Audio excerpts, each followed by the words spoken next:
Well, I am contracted to make a new critical edition of one of Puccini's operas, which is La Fanciulla del West. He wrote it in 1910. And that's a multi-year project that I started when I was a grad student, actually, in 2007 or 8. And I've been working on it intermittently since then. But one of the things that it involves is not just looking at the musical score that Puccini wrote, but also looking at the various remnants of the original staging. So photographs, for instance. Photographs of props, photographs of costumes that were used in the original 1910 production. In fact, some of them are used in the exhibit, some of the photographs of the original cast. So I've spent time working on those and actually writing my research into articles on that topic. Also working closely with Gabe Dotto, who's the main curator of the exhibit. So one of the, so when the exhibit came about and Gabe was brainstorming about what we could do, he thought that I would be someone that could contribute on that subject. There are so many special things. One of the things that I am most excited about is a set of dinnerware, a set of plates. I don't know if you've had a chance to look at the exhibit, but these are so rare, these plates. They're a set of plates that were created by a Milan-based ceramics company called Ricordi, which had just been formed the previous year, 1897, out of a merger of two companies.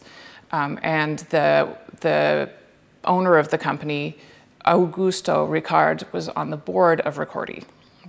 So that's, I think, how the connection came about. And they created this series of La Bohème dinner plates.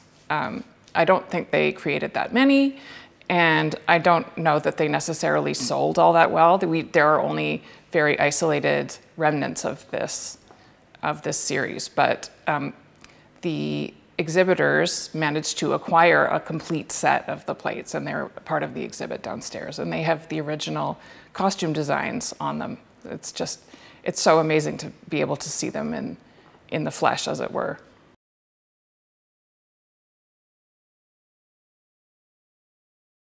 I mean, I think it was unheard of at the time. I think, it was fairly recent, the idea that an opera could be a big event and could have an influence on the way that people live their daily lives. Like I know Tannhäuser, the opera by Wagner, when it had its premiere in Paris in, I believe, the 1870s, there were Tannhäuser hairstyles, and it influenced the ladies' fashions, for instance. So I think it's maybe partly coming out of this idea of a connection between fashion and opera that was relatively recent. But the idea of actually creating these collectible items, whether it's postcards or perfume cards or little calendars or posters or dinner plates, it's really completely unheard of until Puccini and Ricordi had this partnership. And in fact, it really changed the whole way that operas were created, the whole process of getting them from the mind of the creators to the stage, because it meant that the advertising department of the firm of Ricordi was involved in the conception of like branding the opera really right from the beginning. Yeah, it's very much a new thing. But if you look at histories of Italian industrial design and the arts in the 20th century, there are many historians, such as Luca Cottini, for instance, who's written a wonderful book called A History of Objects, looking at Italian industrial creations around from the unification years to about the end of the First World War. Historians of that field will say that what Ricordi's doing in the realm of advertising is absolutely foundational for the rise of Italian styles of industrial design and art in the 20th century. It's like Ricordi's at the absolute center of that.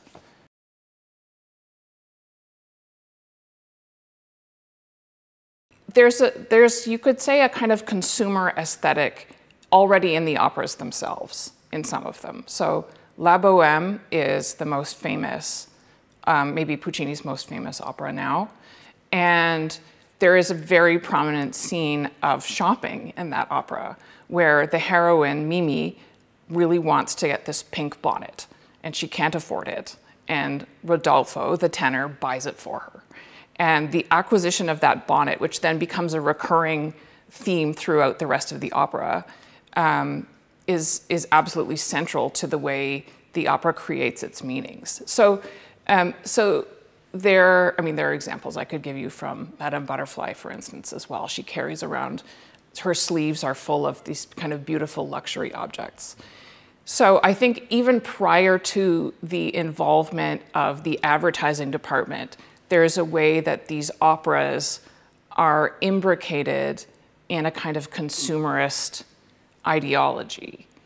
But, you know, in terms of when somebody like Hohenstein, who's the head of the graphic design side of Ricordi, he would get involved really as the opera is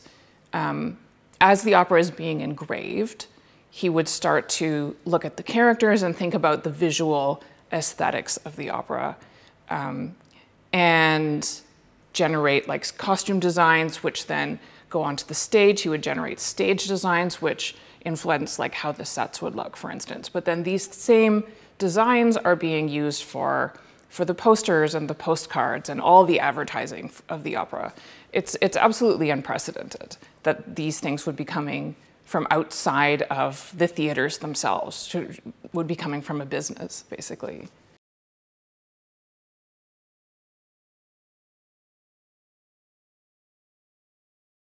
I think that that was not a term necessarily that they would have used, but it's a term whose meanings coalesced during this period that we're looking at.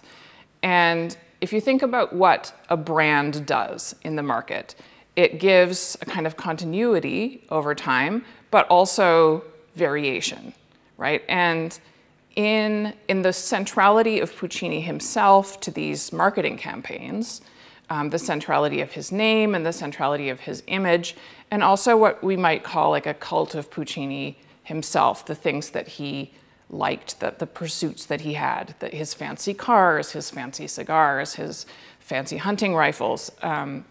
All of these things were central in promoting a kind of aspirational mode of spectatorship, like spectatorship as connoisseurship, as being a person of taste, a person of the modern world.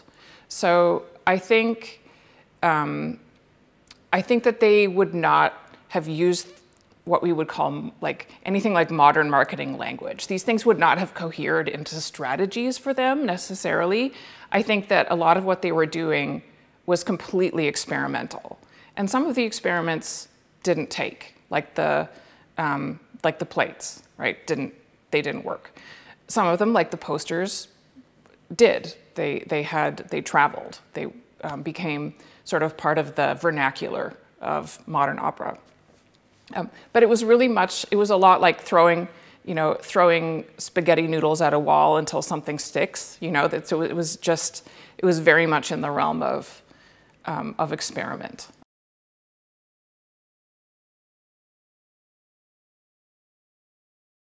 One of the ways that Ricordi advertised Puccini was they published a magazine called Ars et Labor, and Puccini was frequently written about there. They were informational articles. Like, I think that we have an image that is being used of an article about he got a new yacht, right?